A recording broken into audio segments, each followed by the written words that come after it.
Let's talk about some simple things that I look for when I'm looking up a token.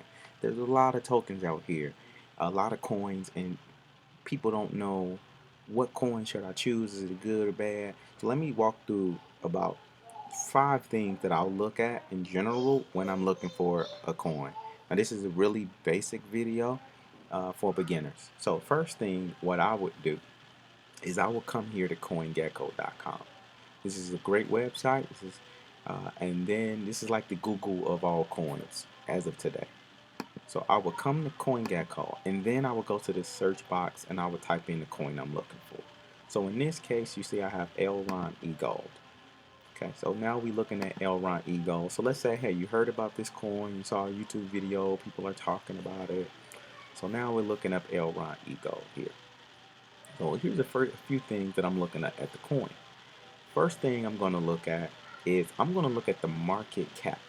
People focus on the price a lot, but it's really not always about this price. A big part is about the market cap, because remember the circulating supply determines much more about the price than this. For example, you can have a coin, let's say a coin like XRP.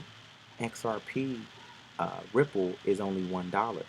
Here's an Elron coin that's $151. The average brand new person may think, well, XRP, because it's only $1, it's cheaper. But that's not true. You have to look at the market cap, because this is how much the coin is really worth.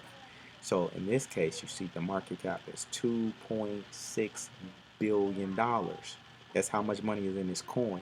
So keep in mind, if you get a token that's under $100 million, that might be a cheap coin. If it's under $100 million that's invested into it, that means the coin could potentially have a whole lot of growth, right? Imagine if a coin is worth $500 billion. Okay, like Bitcoin. Bitcoin is worth $1 trillion. So if you can find it at under 100 million, you're getting in pretty cheap. So I'll just show you that example real quick. Again, if you go to, well, you go to XRP and you'll see that it's a much larger market cap. Okay, even though the price is cheaper, the market cap is larger. All right.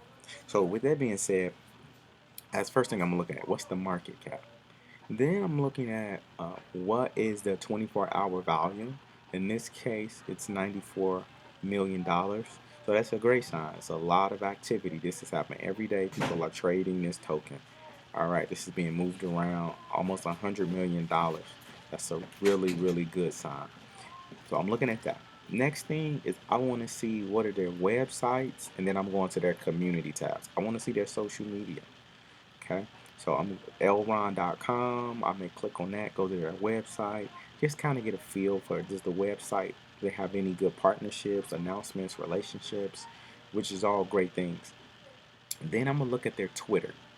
Uh, all of this community stuff is important, because if you go on Twitter, you can see how much activity this coin really has. This lets you know a lot, because good projects usually have a lot of announcements, partnerships, activity. That's when you're dealing with a coin that is quality. Not just a bunch of people are talking about it on social media, but the founders and the owners are constantly building relationships with credible companies. So, like we see with this token here, Elron, we see that uh, there's over 200,000 followers. Great sign, over 200,000. They joined in 2018, so that means they've been around for at least 3 years on Twitter. That's a great thing. And then we can see that they have a lot of activity. Again, today is like April 24th or 25th, so they're posting, you know, multiple times on a daily basis. All right, constantly talking about what they got going on. So Twitter is a great place to go. Same thing with Reddit as well.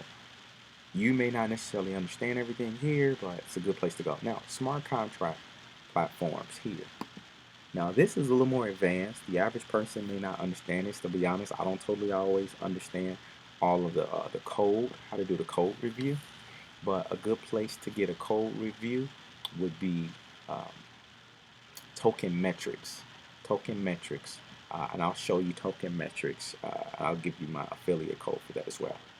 But also here, wallets, it can be hosted on a Ledger wallet. This is important. You want to know where can your coin be hosted? Can you, because you want to be able to hold your token on your ledger. That means it's decentralized. You own it. You don't want to have to give your token to someone else. Okay? If you got to give your token to someone else, that means they own it. You know, not technically, but they do. You don't. You want to have control over it. All right. Now, I'm also going to look at some of these statistics here. Um, I will go to pricing. I'm gonna look at like how has it done in its lifetime. So since the coin has existed, I'm just looking at what's the pricing. But here's a coin here that you know in September last year you could have got this coin at you know 12, $13. In fact, it dipped all the way down to 7 at one point. You could have cleaned up on this token at $7, and now we got a coin that's at 170 with an all-time high of I think like 230. Right here it is, 243 all-time high, all-time low, $656. And then I'm coming down here on CoinGecko. I'm looking at what exchanges they're being traded on. Okay, good exchanges. Binance, Crypto.com. This is great. Usually, if you see a coin and it doesn't have like popular exchanges, you know, it's usually could be a red flag. I'm looking at what is the L line coin? Tell me about it. What makes it different? So these are some of the things that I'm looking at when I'm picking coins.